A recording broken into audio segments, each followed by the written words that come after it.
Thousands of years ago, people used to live naked without a shred of shame or shyness and didn't even consider wearing something like clothes. Then someone noticed that people could put an animal's fur to cover themselves and feel a lot warmer. This was basically the birth of clothing as we know it today. Obviously, a lot has happened in the meantime, and clothes are not used solely to keep ourselves warm anymore. The road from primitive fur coats to modern fashion of today was a long and interesting one, without a doubt. But also a difficult one as well. What kind of history does clothing have? How exactly were clothes invented? And why did it change as time passes by? Well, let's briefly find out in today's video and see the origin and history of clothing. Let's get started.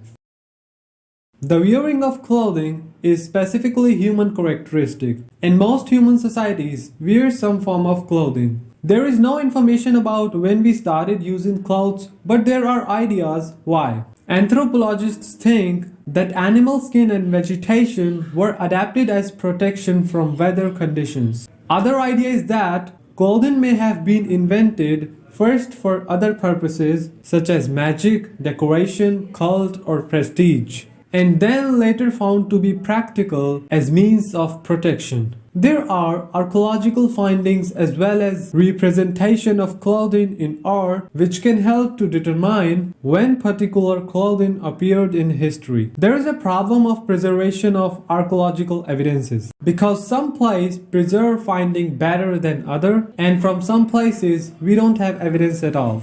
Did you know that the earliest people to wear clothing were not early modern Homo sapiens? It is speculated that clothing may have first been adopted by another branch of human family tree, the Neanderthals. It's an extinct species of human who lived in Eurasia until about 40,000 years ago. Clothing performs a range of social and cultural functions such as individual, occupational, and sexual differentiation, and social status. In many societies, norms about clothing reflect standards of modesty, religion, gender, and social status. Clothing may also function as a norm of adornment and an expression of personal taste and style. Some clothing protects from specific environmental hazards, such as insects, noxious chemicals, weather, weapons, and contact with abrasive substances. Conversely, clothing may protect the environment from the clothing wearer, as with doctor wearing medical scrubs. The most obvious function of the clothing is to improve the comfort of the wearer by protecting the wearer from the elements. In hot climates, clothing provides protection from sunburn or wind damage, while in cold climates, its thermal insulation properties are more important. Shelter usually reduces the functional need for clothing. For example, coats, hats, gloves, and other superficial layers are normally removed when entering a warm home, particularly if one is residing or sleeping there. Similarly, clothing has seasonal and regional aspects, so that thinner materials and fewer layers of clothing are generally worn in warmer seasons and regions than in colder ones. Knitting and weaving are two very interesting achievements of human race. Nobody knows who was the first who got the idea to make fabrics in that way, but we know that the idea was brilliant. Before sewing machines, nearly all clothing was local and hand sewn. There were tailors and seamstresses in most towns that could make individual items of clothing for customers. After the sewing machine was invented, the ready-made clothing industry took off. Sewing began around 30,000 years ago, replacing the earlier techniques for connecting garment pieces. Up to that point, clothing was draped or tied instead of sewing together. Sometime after that, humans noticed that the woven fiber has much more grateful properties than plain hides or fur coats. Sewing, the technique was different then, could deliver faster and therefore became popular. Woven baskets were a sort of precursor to clothing. Someone perhaps tried to create a basket out of flexible strands and accidentally invented the first clothing. Industrial revolution brings machines that spin, weave and sew, and with that produce fabric that is of better quality. faster made, and has lower price. Production moves from small cottage production to fabrics with assembly lines. 20th century invents synthetic fibers that is cheaper than natural and which is mixed with many natural fibers. After the invention of home sewing machines, fashion found its way into the homes of anyone who has the desire to sew. With this, fashion designing and garmenting blossomed even more than before, further developing sewing as an art form. Nowadays, it is not uncommon for a fashion designer to design a piece of apparel